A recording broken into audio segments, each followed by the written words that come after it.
Last part में हमने देखा था कि माइक और डेव के पीछे रेड क्वीन लग गई थी, जिसकी वजह से वो पियरलेस बीट के पैरेलल वर्ल्ड में चले गए थे, लेकिन वहाँ वो ज्यादा देर तक नहीं रुक सकते थे, जिसकी वजह से उन्हें वापस आना पड़ता है। पर तभी एक जाइंट ने आकर रेड क्वीन को वहाँ से भगा दिया था। लेकिन इसी बीच माइक और डेव बचकर भागने की कोशिश कर रहे थे, पर डेव पानी के नीचे सांस न आने की वजह से अचानक से डूबने लगता है। अब आगे तो इस पार्ट की शुरुआत उसी सीन से होती है जब माइक डेव को बचाने जा रहा था, पर अचानक से उसे वो पहले वाला जाइंट पकड़ लेता है, जिसकी वजह से वो बेहोश हो जाता है। और उसे जब होश आता है तो वो देखता है कि डेव भी उसके साथ ही है और वो दोनों एक वाटर बबल में बंद है। तभी डेव कहता है कि ये सब क्या चल रहा है। इस पे माइक बोलता है कि लगता है हमें किसी ने पकड़ लिया है। उसी वक्त वो जाइंट माइक और डेव को अपने हाथ पे ले लेता है। साथ ही वहाँ उसके साथ बाकी गार्ड जाइंट्स भी थे। अब उन जाइंट्स को देखकर माइक डेव को बताता है कि ब्लू ओशन में रहने वाली सभी बड़ी 5 स्पीशीज में से ये स्पीशीज सबसे काइंड है, लेकिन मुझे ये समझ नहीं आ रहा है कि इन्होंने मुझे क्यों पकड़ा है।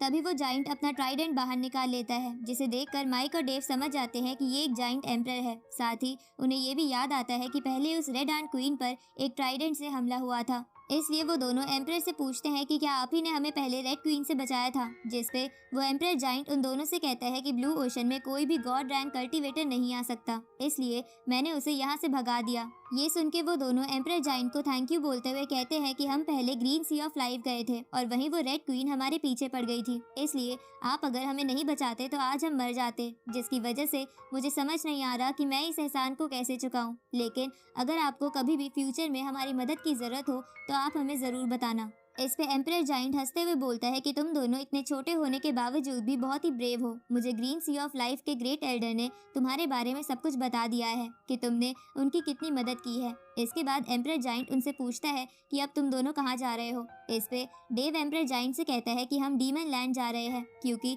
वो रेड क्वीन बहुत ज्यादा पावरफुल है और हम उससे नहीं लड़ सकते। इसलिए अगर हम अपने शहर चले गए तो वो रेड क्वीन हमारे पीछे आके सभी शहर के लोगों को मार देगी, इसलिए हम डीमन लैंड जा रहे हैं और वहीं पर हम उससे निपटने का कोई रास्ता ढूंढ लेंगे। ये सुन के एम्परर जाइंट माइक और डेव से कहता है कि तुम ह्यूमन सच में बहुत ही स्मार्ट हो, क्योंकि ऐसा प्लान तुम ह्यूमन ही बना सकते हो, लेकिन मुझे समझ नहीं आ रहा कि तुम दोनों ने सी ड्रैगन को कैसे गुस्सा दिलाया था। वो एम्परर जाइंट उसी ड्रैगन की बात कर रहा था जिसने सीजन 1 में डेव की बोट पर हमला कर दिया था। अब ये सुन के माइक एम्परर जाइंट से कहता है कि हमारे क्लैन का तो ड्रैगन क्लैन से अच्छा नाता है। मुझे तो याद ही नहीं आ रहा कि हमने कब सी ड्रैगन को गुस्सा दिलाया था। मुझे तो बस ये याद है कि हमने एक बार किसी सी ड्रैगन को मारा था। ये सुन के डेव माइक को इशारे करके चुप कराने लगता है। तभी एम्परर जाइंट उन दोनों से कहता है कि मुझे नहीं पता कि तुम्हारे बीच क्या हुआ था, लेकिन उस सी ड्रैगन ने सबको ऑर्डर दिया था कि कोई भी विजडम सिटी किसी समुद्र से ना गुजरे, इसलिए मुझे बताओ कि तुम में से कौन विजडम सिटी से है। ये सुन के माइक एम्परर जाइंट से कहता है कि हम में से कोई भी विजडम सिटी से नहीं है, लेकिन तभी डेव सच बता देता है कि वो विजडम सिटी से ही है। ये सुन के माइक डेव से कहता है कि बेवकूफ, तुम ये क्या बोले जा रहे हो, तुम्हें मरना है क्या। इस पे डेव एम्परर जाइंट से कहता है कि मैं कभी भी अपने होम टाउन के बारे में झूठ नहीं बोल सकता। ये सुन के एम्परर जाइंट हंसते हुए बोलता है कि मुझे ईमानदार लोग पसंद है और वैसे भी तुम्हारे बारे में तो ग्रेट एल्डर ने बहुत तारीफ करी थी, इसलिए मैं तुम्हें नुकसान नहीं पहुंचाऊंगा। इसके बाद वो एम्परर जाइंट माइक और डेव को 2 शंख जैसी चीजें दे देता है और कहता है कि ये मेरी तरफ से तुम्हारे लिए गिफ्ट है।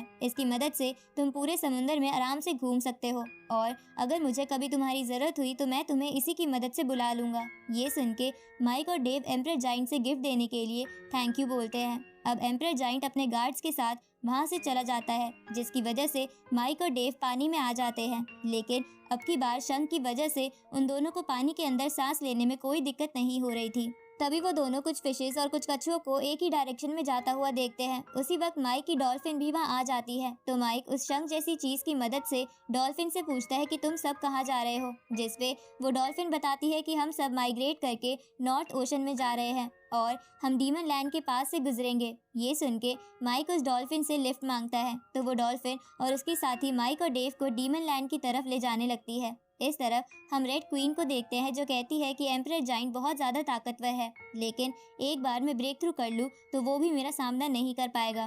तभी वो रेड क्वीन अपनी सेंसेस से पता लगा लेती है कि माइक और डेव डीमन लैंड की तरफ जा रहे हैं, इसलिए वो भी उसी तरफ जाने लगती है। दूसरी तरफ हम एमा और उस वॉरियर को देखते हैं जो अब भी ट्रैवल कर रहे थे। तभी वो वॉरियर कहता है कि हमें 1 महीना गुजर गया, लेकिन हम अब भी अपनी डेस्टिनेशन पर नहीं पहुंचे हैं। इस पे एमा उसे कहती है कि हम जल्द ही वहां पहुंच जाएंगे, वो जगह ज्यादा दूर नहीं है। ये सुन के वो वॉरियर बोलता है कि कहीं वहां पहुंचने से पहले मैं पागल ना हो जाऊं। उसी वक्त उनके ऊपर से घने काले बादल गुजरते हुए एक डायरेक्शन में जाने लगते हैं, जिनकी वजह से आसपास के बर्ड्स भी मर रहे थे। तो ये देखकर वो दोनों बचने के लिए लेट जाते हैं। तभी वो वॉरियर कहता है कि क्या ये कोई डीमन है। इस पे एमा कहती है कि नहीं, ये कुछ और ही है। ये सुन के वो वॉरियर चौंक जाता है। इस तरफ माइक और डेव को भी ट्रैवल करते हुए काफी लंबा समय हो गया था। जहाँ ट्रैवल करते हुए माइक बोलता है कि मैं तो सोच रहा था कि सिर्फ ग्रीन सी ऑफ लाइफ ही सुंदर है, लेकिन ये समुंदर तो बहुत ज्यादा खूबसूरत है। तभी माइक की डॉल्फिन उसे बताती है कि हम डीमन लैंड पहुंच गए हैं। ये सुन के माइक और डेव उन दोनों डॉल्फिन पर बैठकर जमीन पर जाने लगते हैं। जहाँ जाते हुए डेव माइक से कहता है कि एक समय था जब इस डीमन लैंड का पूरे प्लेनेट पर राज था। इसके बाद वो दोनों लैंड पर आ जाते हैं, जिसके बाद माइक और डेव उन डॉल्फिन्स को थैंक यू बोल के वहाँ से भेज देते हैं। तभी माइक की नज़र वहाँ बने पहाड़ों पर जाती है, जिसे देखकर माइक बोलता है कि ये उस मीटियोर की वजह से बने होंगे जो पहले इस प्लेनेट से टकराया था। उसी वक्त माइक डेव से कहता है कि ये जगह बहुत ही खतरनाक है, देखते हैं कि यहाँ रेड क्वीन आने की हिम्मत करती है या नहीं। आगे हम कुछ हाफ डीमन सैनिकों को देखते हैं जो एक पालकी को ह्यूमन से खिंचवा के कहीं ले जा रहे थे, और वो वहां जाते हुए उन ह्यूमंस पर बहुत अत्याचार कर रहे थे। इस तरफ माइक और डेव भी उन सब लोगों को छुपकर देख रहे थे। जहां उन ह्यूमंस की ऐसी हालत देखकर माइक कहता है कि मैंने कभी नहीं सोचा था कि ह्यूमंस ऐसी हालत में भी होंगे। उसी वक्त उन ह्यूमंस में से एक ह्यूमन थक जाने की वजह से गिर जाता है, तो उस पालकी से एक हाफ ऑक्टोपस उस आदमी को खींचकर खा जाता है। ये देख के माइक से रहा नहीं जाता और वो उन हाफ डीमन सैनिकों पर हमला कर देता है और सिर्फ अपने 2 ही अटैक में उस पालकी को तोड़ के उन सभी सैनिकों को नीचे गिरा देता है। ये देखकर वो ऑक्टोपस डीमन फिर से उन सैनिकों को हमला करने के लिए बोलता है, तो वो सैनिक माइक पर कई सारे भाले फेंकते हैं, लेकिन डेव बीच में आकर भालों को रोक लेता है। जिसके बाद माइक एक ही झटके में उन सभी सैनिकों को मार देता है और उस ऑक्टोपस के पैर में भाला घुसेड़ के उससे कहता है कि मेरा मन कर रहा है कि तुम्हारा अभी सूप बनाकर पी जाऊं। ये सुन के वो ऑक्टोपस डीमन घबराने लगता है। तो ये देखकर डेव माइक से कहता है कि मुझे कुछ अजीब लग रहा है, क्योंकि मुझे ये समझ नहीं आ रहा कि ये ऑक्टोपस डीमन तो बहुत कमजोर है, तो ये लोग उसे पालकी में क्यों ले जा रहे थे। ये सुन के माइक उन ह्यूमन से पूछता है कि यहाँ क्या चल रहा है, क्या तुम मुझे बता सकते हो, लेकिन वो लोग कुछ भी नहीं बोल रहे थे। ये देखकर डेव माइक से कहता है कि इनसे पूछने का कोई फायदा नहीं है, ये लोग बहुत ज्यादा डरे हुए हैं और बोलने की हालत में नहीं है। उसी वक्त वहाँ बहुत सारे हाफ डीमन सैनिक आकर उन सबको घेर लेते हैं, जिन्हें वो ऑक्टोपस डीमन लेकर आया था, क्योंकि वो वहाँ से भाग गया था। अब वो ऑक्टोपस डीमन माइक और डेव से कहता है कि अब तुम दोनों ह्यूमन भी मरोगे।